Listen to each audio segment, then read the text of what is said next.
1947 Roswell incident may be the most famous UFO crash story of all time. But was it the first?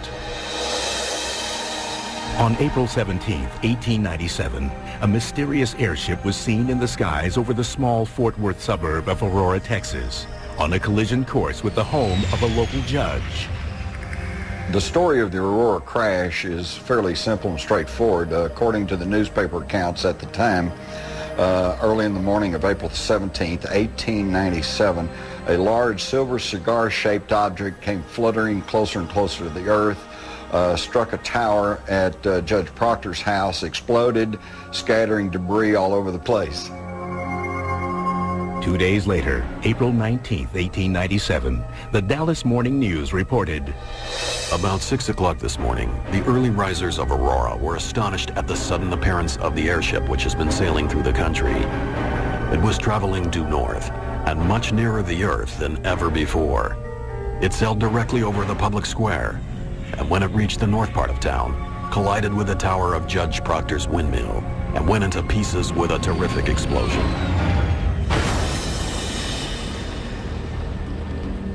Scattering debris over several acres of ground, wrecking the windmill and water tank, and destroying the judge's flower garden. According to the local legend, many of Aurora's residents raced to Judge J.S. Proctor's farm to help in any way they could. What they found was beyond comprehension. The Dallas Morning News reported that someone or something was in the craft. The pilot of the ship is supposed to have been the only one on board, and while his remains were badly disfigured, enough of the original has been picked up to show that he was not an inhabitant of this world. Mr. T.J. Weems, the United States Army Signal Services officer at this place and an authority on astronomy, gives it as his opinion that the pilot was a native of the planet Mars. His description was that it was an alien in form, and he was referred to as a Martian. Now, the only reference to Martians at that time were in the drawings of the science fiction writers, so it could have been sparked in part by literature. Of course, I wasn't there, so I can't say for sure who piloted the craft. All I can go is by the newspaper accounts, and they made it quite clear that the remains clearly indicated he was not an inhabitant of this world. According to the Fort Worth Register, the alien did not survive. They reported that he was given a Christian burial in the town cemetery. The fragments of the craft were then thrown down a well. The townspeople more or less wanted to forget about it, and I won't say pretend it didn't happen, but probably couldn't cope with what happened and didn't know. A small stone was placed over the unmarked plot to confirm the grave of the airship pilot. But as time passed, he would not be allowed to rest in peace. Years have gone by, leaving fewer and fewer eyewitnesses to the events of April 1897. Eventually, the story became a legend, a colorful tale that some considered to be fiction. Judge Proctor's land was sold. The newspapers stopped writing about the incident in Aurora, and the gravesite became little more than a curiosity. My initial reaction to the Aurora story, I have to admit, was a little bit of one of skepticism. But if you're going to be a history writer, you need to at least make a stab at trying to find out the truth. And that's what launched my investigation. When I began to research it, however, I found that there was more to the story than just the Aurora incident. I went to the Dallas Morning News, assuming that the Aurora story would be a headline on page 1. Well, it wasn't. It was buried in the middle of page 5. And what intrigued me was it wasn't even the first airship story on that page.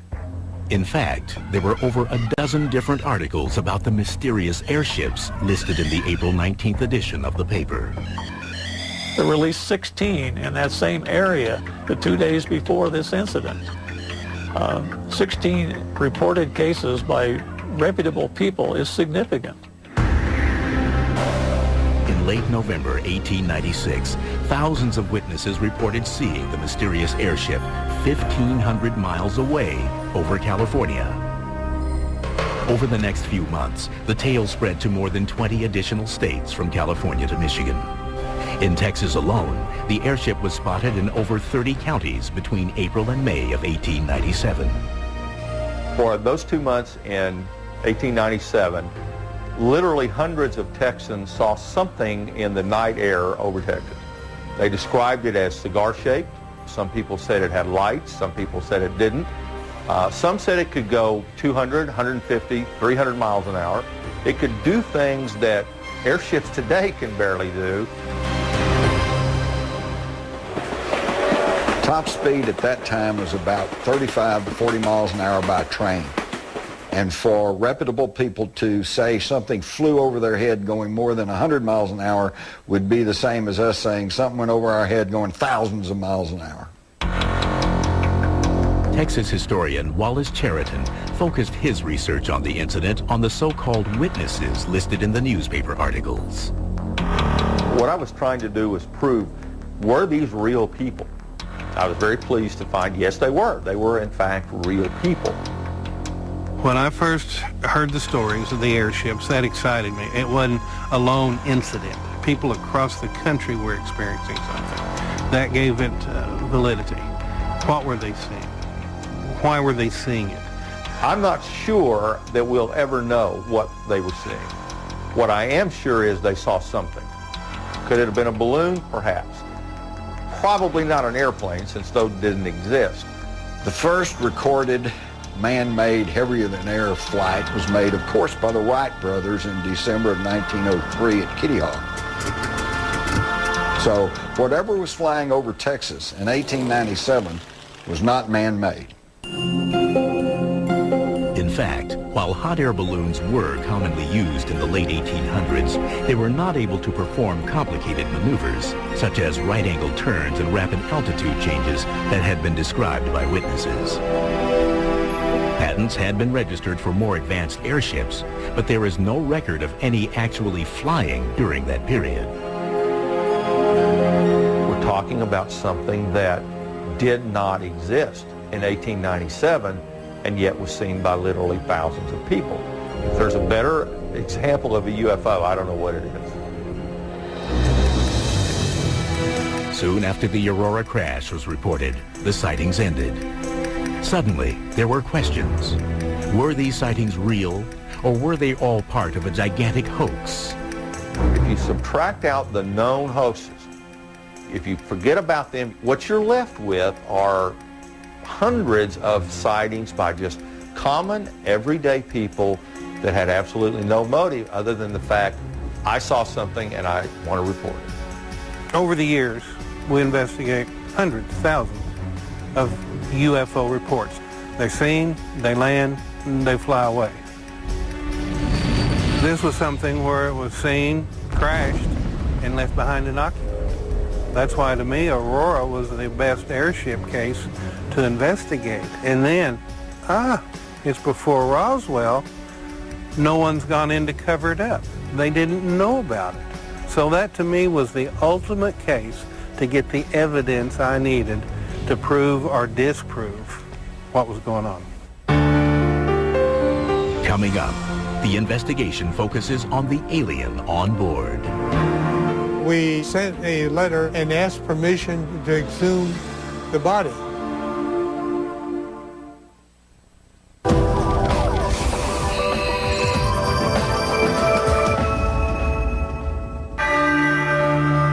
Aurora, Texas, 1897, 50 years before Roswell. Newspapers reported a major crash and a dead spaceman buried in the Aurora Cemetery. But as time went by, the story was lost. Then, 70 years later, it resurfaced. Well, in 1973, Bill Case started writing articles for the Dallas Morning News, and that spread over the countryside. The interest jumped because, again, somebody was resurrecting the old Aurora crash in 1897. The legend was reborn. ufologists across the country scrambled to uncover the truth behind the possible alien graveyard. Hayden Hughes, the founder of the International UFO Bureau, was among the first to arrive in Aurora. Aurora was the outstanding case to me because of the crash of one of the airships for study and for the remains of a pilot to be studied or exhumed if he was buried. Aurora was different. There was a body, a supposed alien body. There's very few retrievable corpses or bodies associated with UFOs, but none that can be documented as well as the Aurora case. My belief in what the occupant pilot was what it was said, that it was the pilot of what the craft was. His description was that it was an alien in form. It was small in stature, which would confirm the type of creatures that are seen most frequently aboard UFOs. They are small in stature, childlike in size. The body, the crash site, the remnants of the airship. To Hughes, these had to be either the real thing or a hoax, and it was worth investigating. As to what to expect when we came to Aurora that first time, I was quite surprised that it wasn't as big as I visualized it to be. Coming into town, where was it? Well, we just went through it. There's the cemetery, okay? There's the hill, the windmills over this way. There's some houses down this way, or businesses. That was the extent of it. Another surprise, Hughes's reception by the residents of Aurora. It appeared that they had no interest in solving the mystery.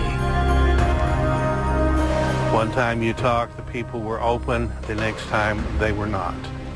We were allowed in the cemetery on some occasions. On some occasions, we were barred and could not go in the cemetery. So the emotional level of the town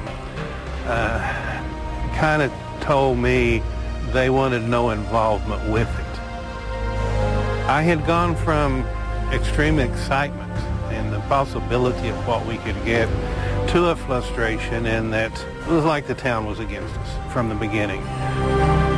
Then Hughes and other UFO researchers in Aurora had a breakthrough, the discovery of first-hand accounts of the crash. The witnesses were less than perfect. Some memories had faded, others were incomplete, and eyewitnesses were now in their 80s. Ufologist Jim Mars was among the first to interview the residents. In 1973, I interviewed 3 people who were alive at the time. One, Robbie Hansen, said it was a hoax, but then by her own story, she was not a direct witness, had no direct knowledge of it. Her father was told about it, he laughed, thought it was a hoax, and that stuck in her mind. But then, Mars discovered 2 witnesses who contradicted Hansen and offered first-hand accounts of the actual crash. There's Mary Evans, who did recall that something crashed. Her parents went to look at the wreckage but would not let her go. So we have kind of an indirect witness there who says it did happen. And then we've got Charlie Stevens, who is a 10-year-old boy, was out doing the chores and actually told me he saw the thing go over. He said it was trailing smoke and it seemed to be in trouble. He saw it disappear towards Aurora, heard the explosion, saw smoke going up. He wanted to go up and see what had happened, but his father, this old farmer in 1897, said, "No, son, we have to finish the chores." And he said his father went up into town the next day and came back and told him about all the wreckage that was lying around. So the preponderance of the eyewitness testimony leans towards something happened. In addition to eyewitness accounts, researchers located one man who added a new twist to the investigation. Aurora resident Brawley Oates, who suffered from an extreme case of rheumatoid arthritis, believed his debilitating health condition was somehow connected to the Aurora legend. Brawley Oates lived at the site of the crash. I believe he moved there in 1945. And when he moved there, he had the well cleaned out because it had all this metal stuff and debris down in it. And he needed to use it for water. Oates believes that the water in that well that he and his family drank for about 12 years affected their health drastically. In fact, he developed some of the worst arthritis conditions in his hands and other things that anybody has seen. I don't see how a person could survive or could walk or could function in any way. And basically it was, they would either swell up so big that they would burst. And at times probably bigger than golf balls on your fingers. And he claimed that it was from maybe the water from the well that they used. That's the way he told it. Brawley Oates told me that it was because of radiation from the well where people had thrown pieces of this Aurora spaceship.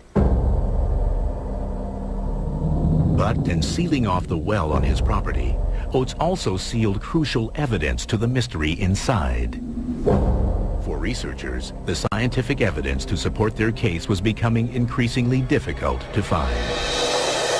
We can't go on legends. We need scientific proof that you could take any court of law and prove that this event actually took place, as our investigation disclosed. In 1973, investigators set out to the crash site and the graveyard. They hoped to find any evidence that could have survived the 75 years since the crash. Coming up, mysterious metal samples baffled the experts. It's just a marvelous thing to have a piece of something you believe really could have come from a spaceship.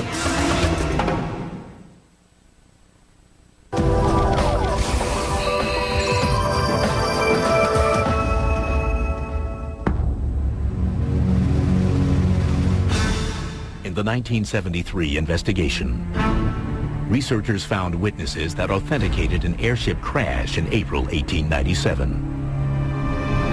There were also claims of an alien buried in the local cemetery. But even with personal testimonies, ufologists realized that they needed scientific evidence. They hoped to find debris from the crash on the property formerly owned by Judge J.S. Proctor. What happened to the metal is probably anyone's guess at this point. The best guess to me was the main bulk of it was hauled off, and what was left behind was thrown down the well. Finding the well was easy, but researchers quickly discovered a problem. The well had been sealed off years earlier by the new property owner, Brawley Oates. He had this big slab of 8 by 8 feet concrete over the old well. So to move that would be a major job. Discouraged, investigators turned their search for clues to other parts of the property. They went around and they got the little pinging of the machine, and they dig down and they find pieces of stuff. And some of the things they found were natural things you would find on a piece of property that had been around for years and had been farmed. Nails, bolts, and many other identifiable items were dug up at the crash site. But then, something caught their attention. One of the fellows from Corpus Christi, Texas, found a piece that was very significant that MUFON has actually had analyzed by John Schuessler. This was tested 2 times. In 1973, immediately after it was taken out of the ground, it was transmitted to me, and I took it into an aerospace laboratory. This laboratory was one that was used to determine the failure modes of aircraft and spacecraft parts. So they had the latest and best equipment. They're the ones that did the first analysis and determined the unusual nature of it. The analysis showed it had been there for a long, long time. And then when you cut into the metal, they were 95% pure aluminum and 5% iron. 5% iron in solution in aluminum is a no-no. It doesn't mix that way. It's like less than 1% normally. And when there is iron, there's usually zinc or other materials. There was none of that in this case.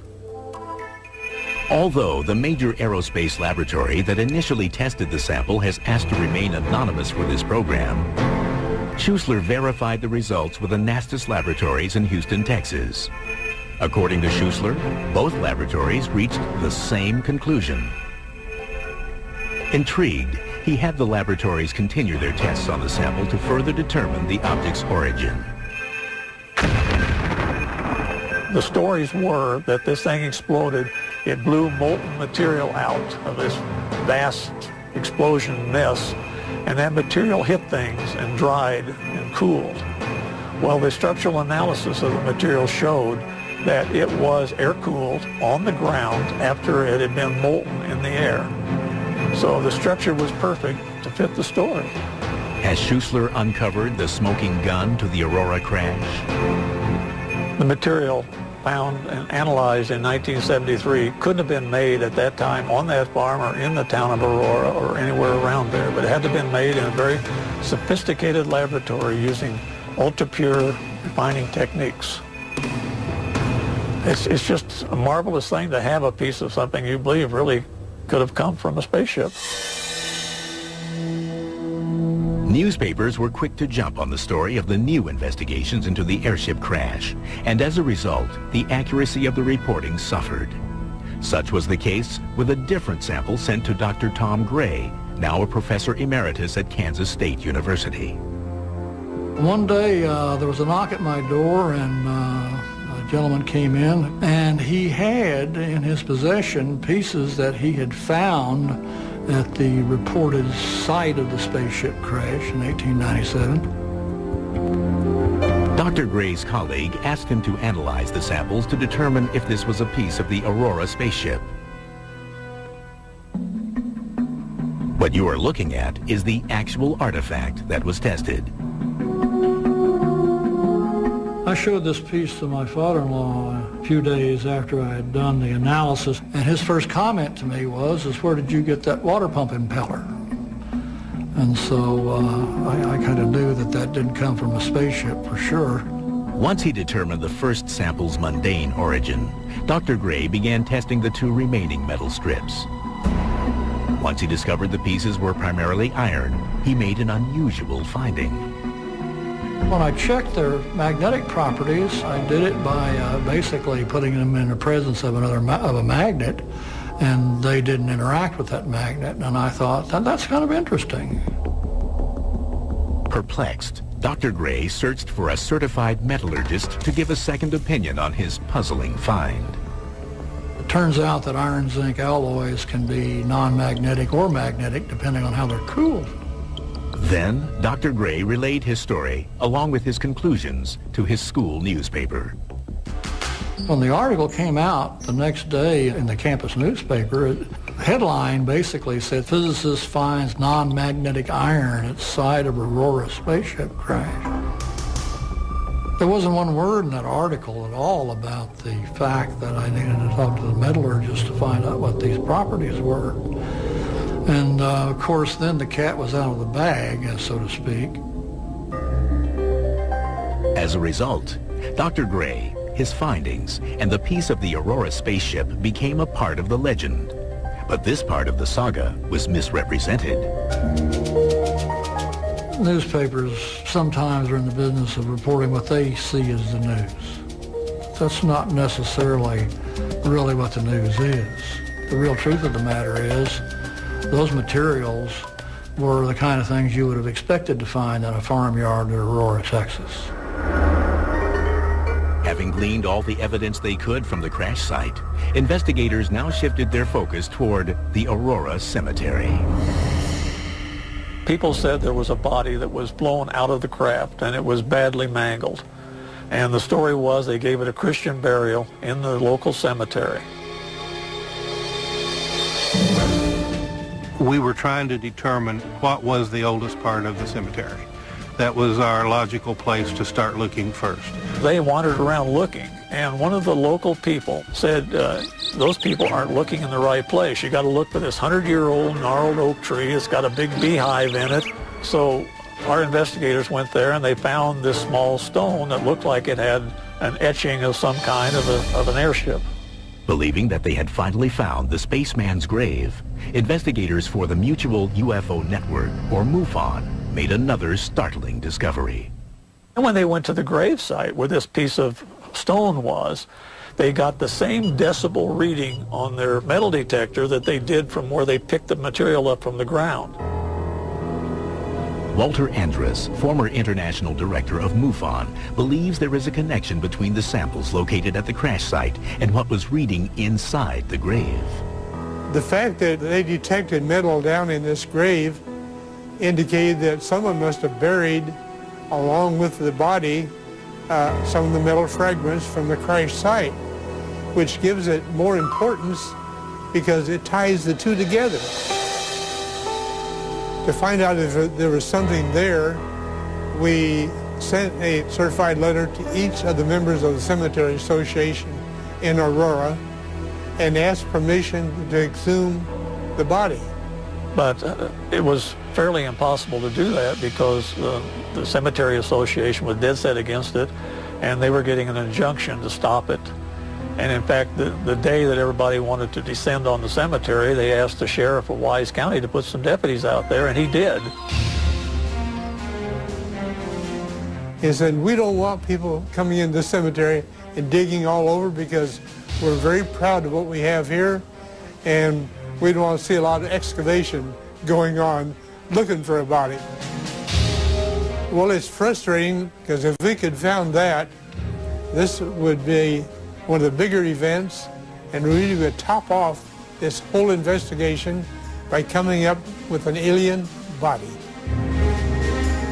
After 2 weeks, the patrols ended, and MUFON investigators suffered a crushing blow to their research effort. When we were able to get back to the grave site, the marker was gone. We don't know who took it or how. Then, another blow. Someone had driven a 3-inch pipe down into the earth there and apparently pulled the metal up in this 3-inch pipe. One of our MUFON investigators checked it and did not find any trace of metal with his metal detector. What could have been evidence to authenticate the Aurora UFO mystery was gone. Coming up, skeptics fight back. Other explanations to the Aurora legend are far from being out of this world. In Texas, we have an old saying that never let the truth stand in the way of a good story.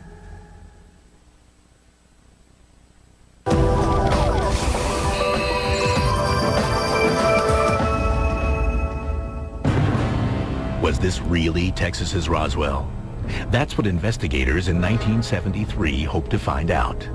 But like the Roswell story in 1947, the Aurora, Texas legend grew larger and the story more twisted as each day passed.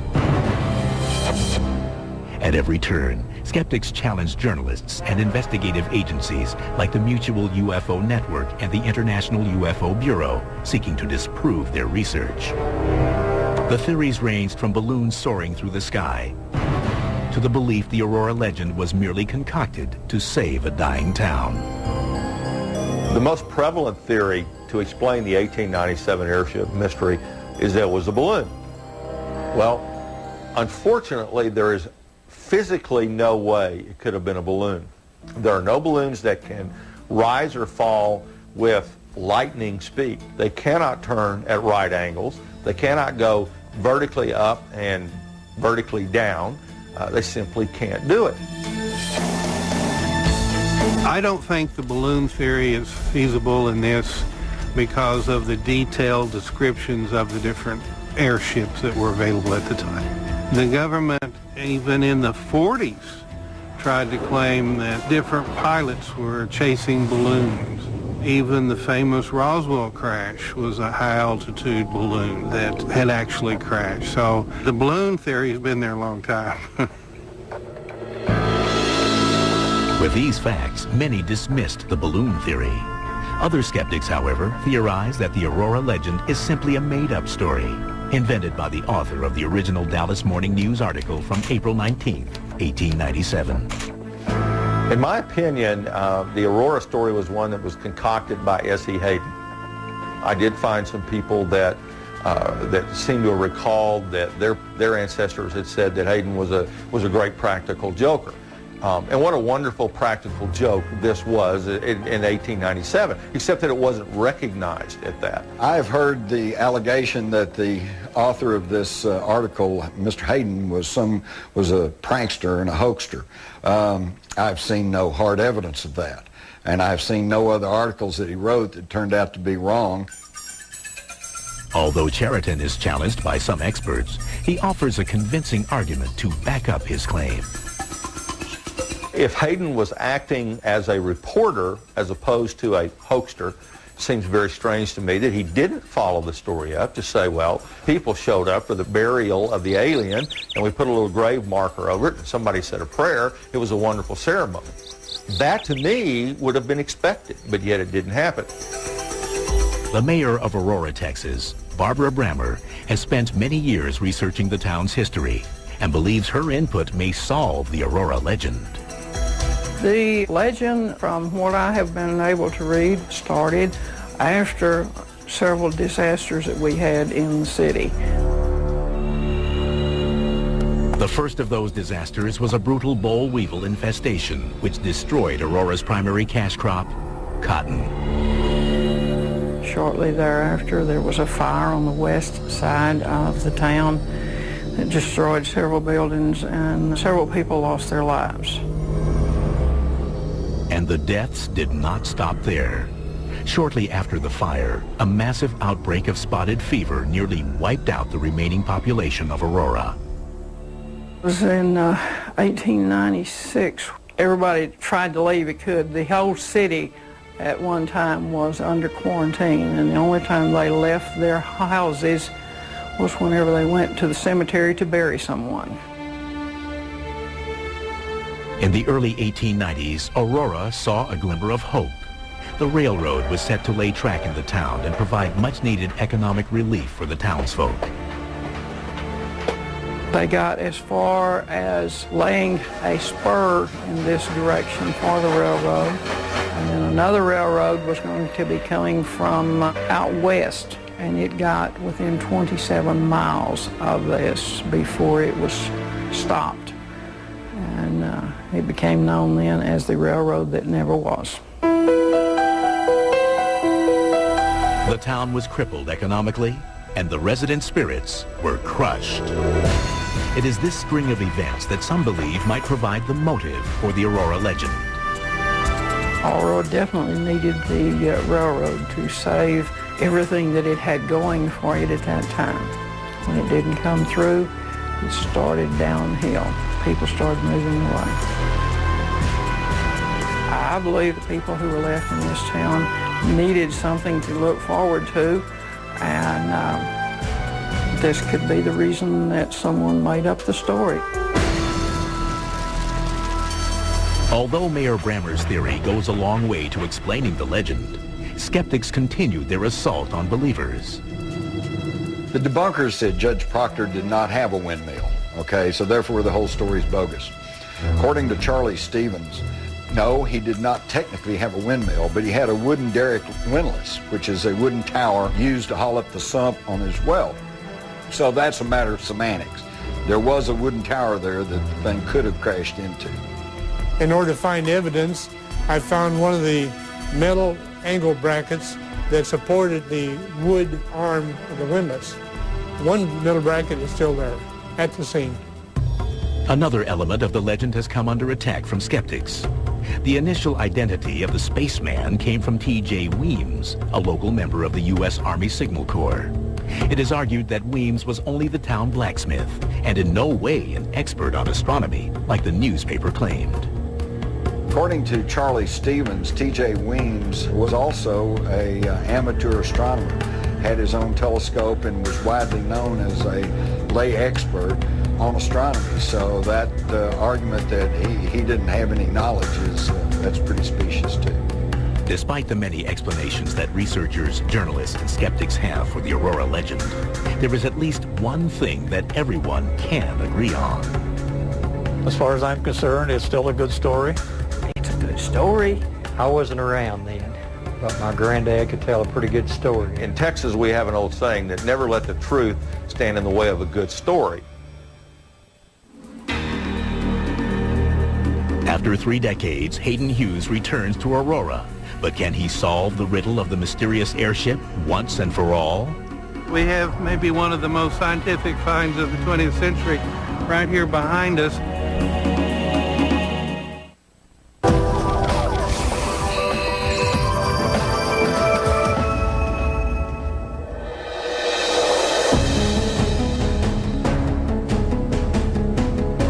It has been more than 100 years since the quiet of Aurora, Texas was allegedly shattered by the crash of a mysterious airship. Like the incident in Roswell, New Mexico, that supposedly took place in 1947, the truth may never be known.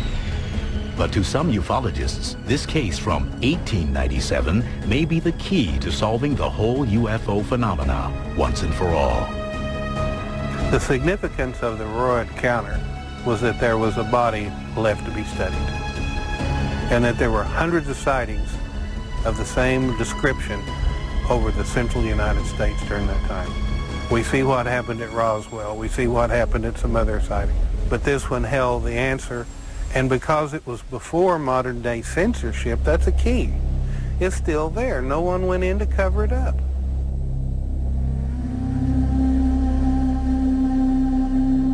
While this former boomtown used to boast 3,000 inhabitants, there are only about 400 people living there today. The town may have decreased in size, but the controversy surrounding its most famous visitor has only grown. If nothing else, the tale of the mysterious airship crash has served to polarize Aurora, dividing believers from skeptics. Aurora's big claim to fame has to be the legend. It's the thing that has lasted longer than anything else. Some people think it's a funny joke going around. They do not believe that this actually happened, and they'll laugh at you because they say it's such a hoax. Well, we're dealing with belief systems here. And I found this when I first began to investigate this in the little town of Aurora. About half the people said, no, it was just a big hoax. And the other half said, no, it really happened. I had a feeling that they thought people were laughing at the little town of Aurora, even though the population there now had absolutely nothing to do with the airship mystery. I just always got the sense that this is not something they wanted to embrace. Despite the town's ambivalence towards its famous legend, in 1976 they installed a plaque at the cemetery that supposedly houses the aliens' remains. Since the actual stone marker was stolen more than 30 years ago, it is impossible to know the precise location of the pilot's body. To me, the only thing at this point that would satisfy it, it's pretty obvious we're not going to find a grave site to dig in. So, secondary, let's go to the well. Although the windmill above the well no longer exists, the former Proctor property was purchased by Brawley Oates in 1945. Long-standing rumors hold that the well on the property was contaminated by radioactive debris. More than 100 years later, the legend has also grown to include a mysterious patch of ground that lacks vegetation. When the mayor shared details of this rumor with Hayden Hughes in 2005, it renewed his interest in solving the mystery. Aurora, to me, had the most possibility of providing evidence that could confirm or deny the existence of the airships and the occupant. And when we left empty-handed, I saw it kind of as a failure because the evidence was still there. Maybe 2 feet under where we were standing, but still we were unable to walk away with something we could really go forth and say, all right, here's something. Let's investigate that further. For the first time in over a quarter of a century, Hayden decided to revisit the place where it all began, the crash site. This is the alleged crash site of the airship. We're on top of the hill, valley all the way around. This is where Proctor had his property. His windmill was here, and we had a well, which was later cemented in. Certain areas are still accessible, but this fence stands in front of Judge Proctor's original well. Several requests to gain access to that part of the property were made for this program, but no calls were returned. My gut feeling tells me we're on to it and there's something there, and I can't dispel that. So close to where he feels the answers to the airship mystery lie, Hayden Hughes' frustration is palpable. We have maybe one of the most scientific finds of the 20th century right here behind us, and we can't get to it because of this big bird cage that's been built over and cemented in, sealing below the evidence that may have contaminated the soil around it that is keeping vegetation from growing today. And if it could be possible to go down, dig up, whatever, that might be what it takes to put an end to this legend over all these years. If we could find out what is in that well, we would know if there's any radiation occurring there, or even parts of the crash site. When the craft blew up and exploded, there could be pieces down in that well. Most people search for just what's on the surface and don't take the time to really dig down and find out. You know, it's interesting to note that we're back here where it all started. Right here on this very site. Time has come and gone. A lot of stories has come and gone. Until we can get on the other side, until we can get some good soil samples or get down in the well, this is where the story's going to stay, just rolling along and continuing to grow. If the entire legend of the airship crash of 1897 is a hoax, then an amazing practical joke has been played on everyone by S.E. Hayden, the man who wrote the original newspaper article for the Dallas Morning News. But without concrete evidence, ufologists can neither debunk the hoax nor prove the legend to be true. There are lots of legends and stories going around that are passed from word of mouth and through newspaper clippings and so on, but we deal with the facts. We investigate UFOs, and we try to prove beyond the question of a doubt when we investigate a case that it was a UFO. I would say that the probability of the crash actually happening is probably 85%. I think there's strong evidence for that. The Aurora spaceship crash of 1897, I believe, is the smoking gun of the UFO controversy. Because in earlier years, the debunkers would say, well, it's just misidentified aircraft, satellites, commercial, military, maybe even secret government test craft.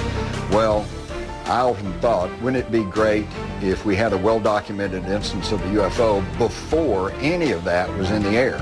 And we do, with the Aurora, Texas crash of 1897. We are fairly sure there was a crash at that site. I mean, all the physical evidence, all the stories about the people that were available at the time all go together and they all fit. It's not a mistaken identity and it's not a tall tale.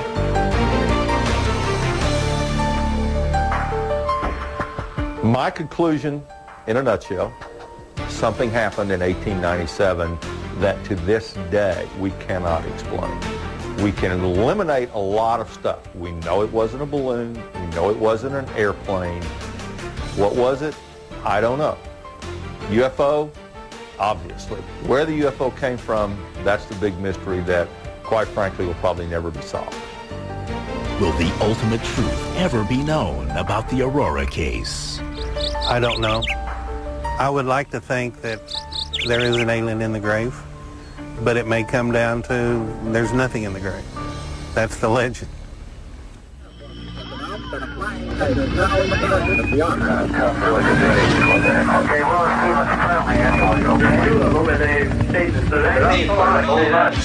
Oh my God, I know that's a plane. Jesus, please be a plane. What the hell was that? Midway across the Hercules, circular.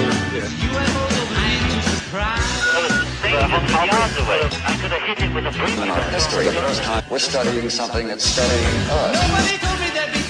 Another plane. Something fired a beam of light.